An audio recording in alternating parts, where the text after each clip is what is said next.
All right, next question. We have another mom, and she has a question about how to implement some of your ideas from a world without email. Hi, Cal. My name's Madeline. Prior to staying at home the last 5 years to raise my three young kids, I received my MBA and was an internal strategic consultant for a large healthcare company. Much of the work I did was to create quarterly plans, identify and track key project metrics, and develop and implement process improvement projects.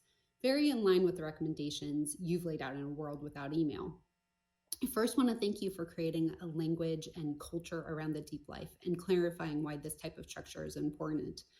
Looking back at my prior role, I sometimes wavered in my confidence to hold people accountable to the systems we developed because it felt like additional work for them. My question is, after being out of the workforce, I like to re enter and coach small businesses on the productivity tools I did in my previous job and also the theories and recommendations you've laid out. Do you have any thoughts on how someone can help small businesses implement your concepts? I plan to work part time, but also I would love to collaborate with other consultants doing this type of work. Any recommendations would be much appreciated. Thanks so much in advance. Well, it's a great space.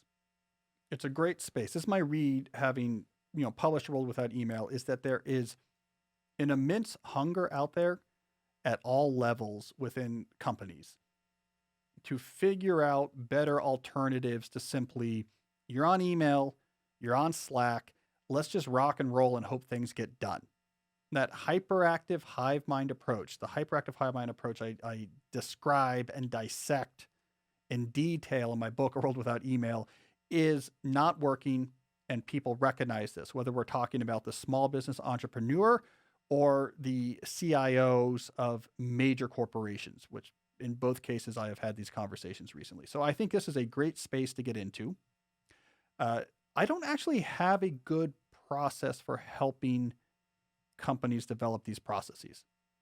I kind of wish I did, because I get asked to do this a lot, which is why I'm glad, Madeline, that you're thinking about doing this, and that I think this is going to be a big space in consulting for lots of people. There's going to be a lot of room for this.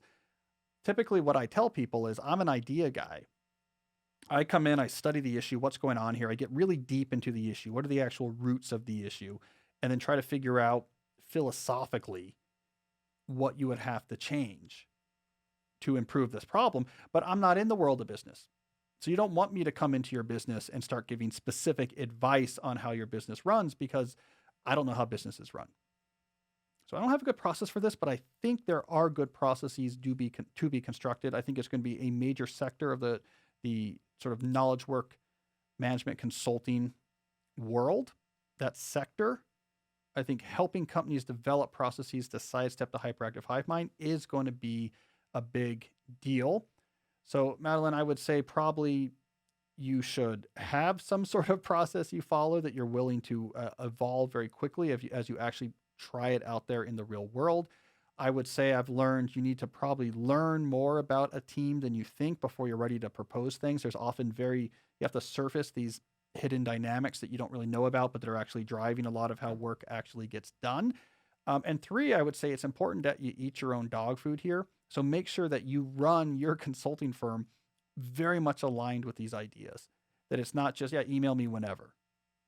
Just hit me up on Slack and we'll figure out the contract. You should have very clear processes that you love, that you can communicate clearly, and that clients will enjoy that clarity, because then they will see that you're the change you want to see in the world. They will see you do it and get a sense of what it's going to look like when they do it as well.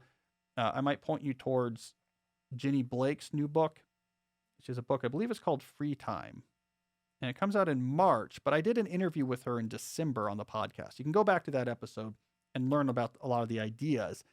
But it's a whole book about how to do this with your small consulting style business, how to figure out your processes, what to focus on, what not to focus on. So read that book. It'll help you with what you're doing, and it might give you ideas on how you can help other companies do the same thing. All right, but that's good to hear. I mean, Jesse, I think this is going to be a huge sector doing this type of consulting. I mean, it makes my eyes bleed thinking about me doing it. I mean, could you imagine something worse than than me, just individually me being in like a corporate boardroom and having these sort of jargon-filled small talks about how their team, their Q2 quarterly metrics. And like, I'd be terrible at it because after like half hour, I'd be like, you guys should all just go write books. Like, this is crazy. What are you doing here? This is a terrible job. So I would be terrible at it. But other people would be great at it. And it's going to make a lot of people's lives better if their companies actually get rid of this hive mind. Just don't ask me to do it.